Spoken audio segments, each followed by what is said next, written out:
Hello, class of 2018. Congratulations on getting into the program. You should be very proud of yourselves. And I want to give a special shout out to my buddy. Hi. I'm sorry, I don't know your name yet because I'm coming to you all from the past. First, let me tell you my name. My name is Najjiyya Pinkney, and I'm the current chair of SOTA, or the Student Occupational Therapy Association of CPCC. And the reason why I'm coming to you virtually is because at the moment, as in your time, I am at the Muscular Dystrophy Association's annual summer camp. I have been a volunteer camp counselor for them for the past 4 years, so that's why I couldn't make it to orientation. But what is SOTA? Um, I'm going to read you a definition that I found on UNC Chapel Hill's webpage. It reads: the Student Occupational Therapy Association is a nonprofit student organization that serves to promote professional development through education, leadership opportunities, networking, volunteer activities, social activities, and fundraising. SOTA creates a professional culture that is member driven and facilitates communication between first year, you guys, and second year students, allowing all members to have the opportunity to contribute to the organization's yearly objectives. So, one of the reasons why I decided to give you a definition from a different school's webpage is for you to see that SOTA isn't just something that's done at CPCC or something that Mrs. Cannell made up and is trying to make your lives more challenging. No, it's a part of all OT programs. Um, so, being that you got accepted into the program, you are automatically SOTA members. So, what does that mean for you? Well, as you heard, networking opportunities. You will get to interact with other students in different programs as well as other professionals in our area and even around the country. um, One opportunity or a few opportunities where you really get to do this is at conferences, which are held biannually by the North Carolina Occupational Therapy Association, or NCOTA.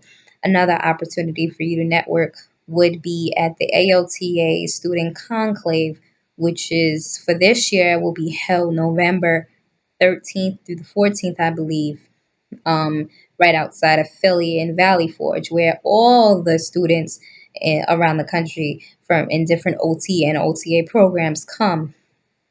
Um, so if you are a part of Greek life, like a fraternity or a sorority, you really understand the benefits of networking professionally.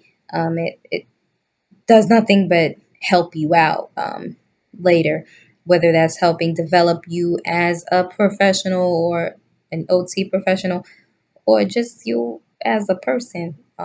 It's good. Also, another thing is education. At a lot of these conferences and seminars, or at the conferences, they do hold seminars on different topics where you can learn different things that you aren't necessarily learning in your curriculum in the program, or you can get into further detail with certain things that you have learned, or solidify things you already know. And not only this, you will have opportunities to educate the community and even your peers. You'll be doing a lot of this more so um, with people outside of the profession. A few years ago, I had no idea what OT was, and there are a lot of people who still don't. So, especially at fall and spring festivals, which is held by CPCC, you'll definitely be putting a lot of information out there and promoting the field as well as our program and our organization. Also, you will be doing service learning or community service. I personally think community service is good for everybody. It's good for you, it's good for the people you're helping. It's just good. And again, here you'll be able to, get to know people on a deeper level instantly, like people you're just meeting. You're going to get really close to them, which is what you'll be doing in the field nonstop. Um, Not only this, it helps you think on your toes more. A lot of times not everything is peachy, not everything is smooth sailing. There's going to be problems, and getting out in the community and working on projects helps you get used to that and helps you get used to dealing with certain situations. To give you two examples of some community service projects we have done in the past. Number one of our graduates, recent graduates, had took the lead on a project where we had made a suitcase full of stimulating activities that were OT related for people in Honduras at an orphanage. Um, and it was simply amazing. These people loved the suitcase, they loved the activities, and it definitely brought more life into their daily lives. Another activity that our specific class has done is help clean and organize a family's home. They live in the Mecklenburg area, and they have a lot of issues pertaining to health and medical reasons, and it caused their house to get into disarray.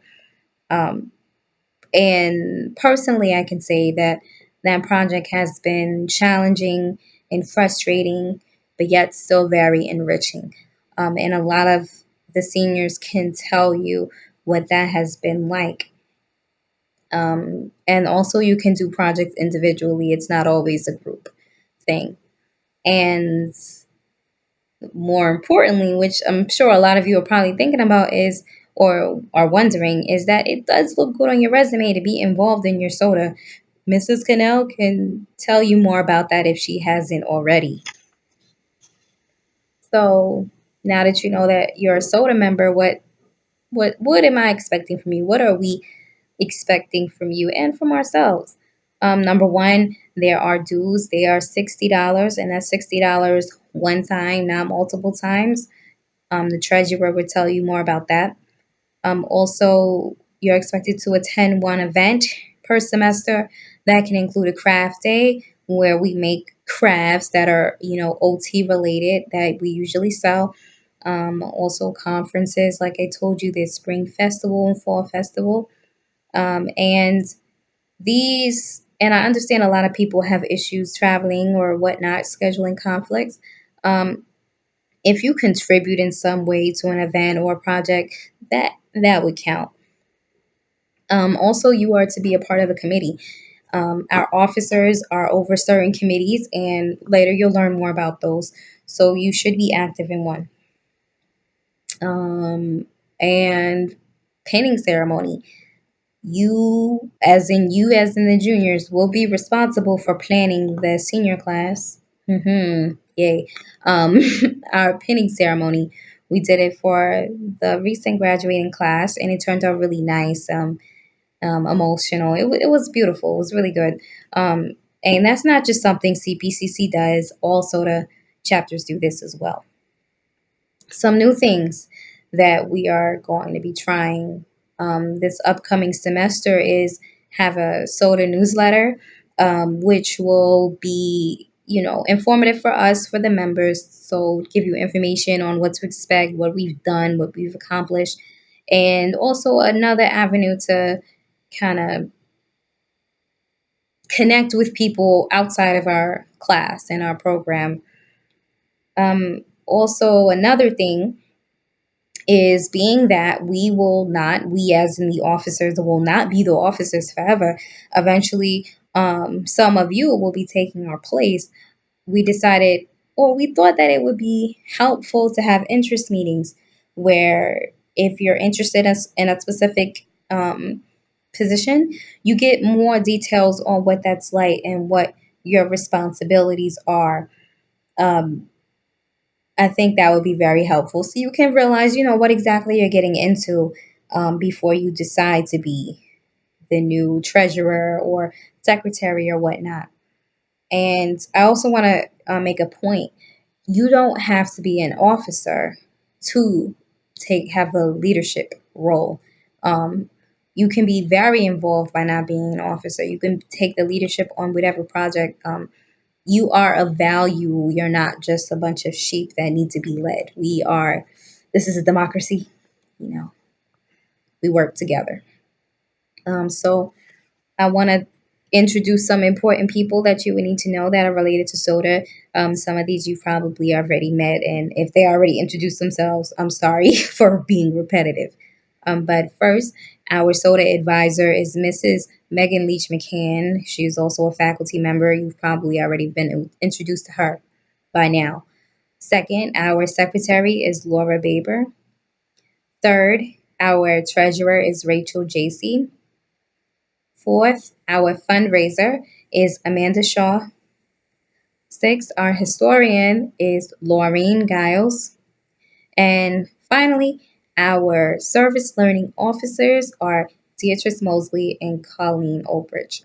And now these ladies will give you more details on who they are, what their position entails, and fill in any gaps that I have missed in this video. So again, I hope you all enjoy your orientation. I look forward to meeting each and every one of you really soon. Bye.